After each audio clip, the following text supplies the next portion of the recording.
limpah-limpahkan kepada Nabi kita, yakni Habibana wa Nabiyana Muhammad Sallallahu Alaihi Wasallam.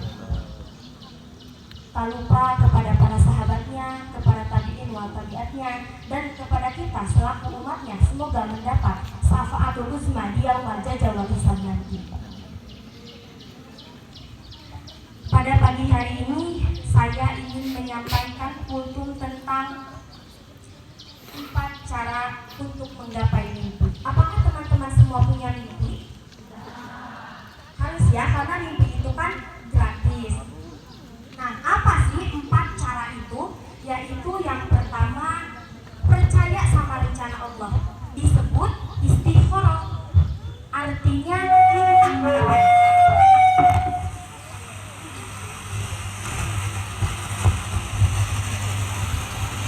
dalam konteks pembicaraan pagi kali ini bukan hanya soal ibadah sholat 2 rakaat. Walaupun memang secara ritual dia adalah sholat 2 rakaat, tetapi secara nilai dia adalah cara bergantung kepada Allah, minta pendapat Allah, nanya kira-kira menurut Allah gimana nih. Lalu Allah menjawabnya lewat apa? Nah ini yang kedua, yaitu disebut istisyarah. Istisyarah itu meminta nasihat orang-orang yang lebih paham, boleh ulama, boleh kiai, boleh ustadz, boleh guru, boleh orang tua, atau orang yang lebih bijak dari kita, orang yang lebih banyak pengalamannya dalam urusan tersebut. Kita minta pendapat mereka, biasanya Allah nitip jawaban itu melalui lisan-lisan mereka yang terjaga, karena memang Allah mengatakan, wali-wali Allah ketika dia sudah dekat dengan Allah, maka Allah lah yang menjadi pendengarannya, Allah lah yang menjadi penglihatannya. Maksudnya, apa yang dia lihat sesuai dengan yang Allah inginkan. Apa yang dia dengar, itu hanya yang Allah ridhoi. Apa yang dia ucapkan, itu hanya yang Allah ridhoi. Artinya, lisannya, telinganya, mulutnya udah terjaga, selain dari pikiran dan hatinya yang sudah pasti terjaga. Jadi istisyarah itu meminta nasihat yang sifatnya menunjukkan jalan mana yang harus kita jalanin. Karena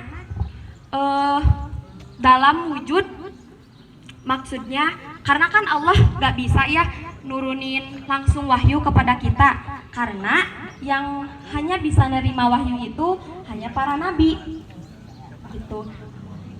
Untuk cara yang ketiga yaitu istifta. Istifta berasal dari kata fatwa. Dalam bahasa Arab kalau ada alif, shin, ta artinya meminta.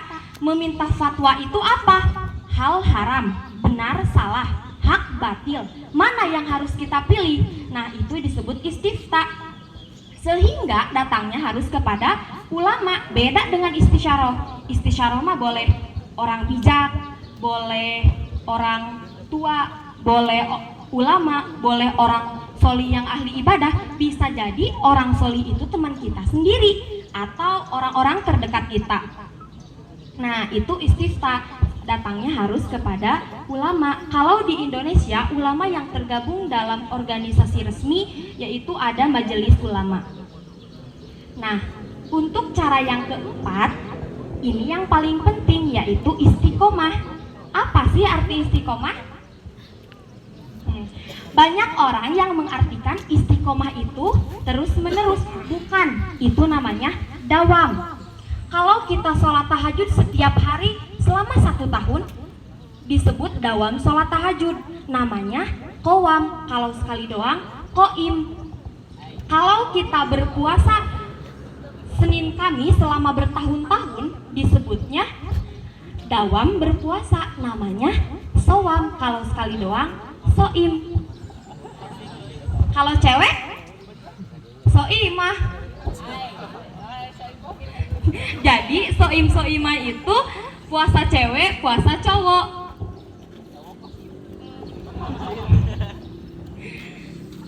Nah, jadi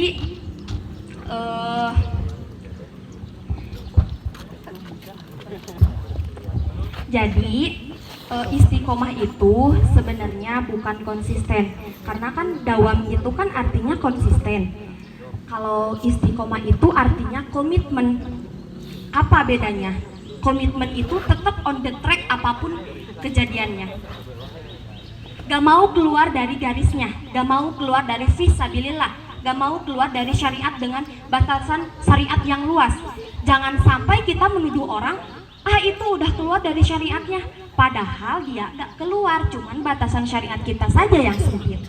Atau contohnya, itu gak boleh, padahal boleh. Kenapa dia bilang gak boleh? Karena mungkin dia baru tahu dari satu dalil saja. Atau itu haram, padahal makruh. Itu makruh, padahal mubah, gitu kan?